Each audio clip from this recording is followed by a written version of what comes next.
চট্টগ্রাম নগরে ৩ লাখ শিশুকে হাম রুবেলার টিকা দেবে সিটি কর্পোরেশন, যা শুরু হবে ২০ এপ্রিল থেকে।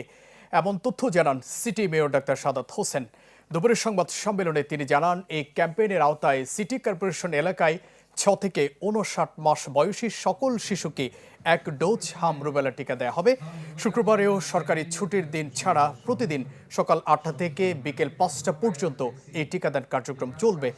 ২০ এপ্রিল সকালে মেমন জেনারেল হাসপাতাল মিলনায়তনে এই টিকাদান ক্যাম্পেইনের উদ্বোধন হবে বলে জানান মেয়র। এবারের ক্যাম্পেইনে ৭টি জোনের ৪১টি ওয়ার্ডে মোট ৩,৩০০,০০০ শিশুকে টিকা দেওয়া হবে। ২০/২৬ রোজ সোমবার সকাল ১০ ঘটিকায় চট্টগ্রাম সিটি কর্পোরেশন জেনারেল হাসপাতালের মিলনায়তনে হাম রুবেলা টিকাদান ক্যাম্পেইনের উদ্বোধন অনুষ্ঠান। সর্বমোট লক্ষ্যমাত্রা এই হামের বাচ্চাদের ৩,৩০,০০০ জন। স্থায়ী টিম হবে ৪৮টি, মব আপ টিম সংখ্যা হবে ৪১টি। সন্ধ্যাকালীন টিকাদান সেশন থাকবে ১৪টি।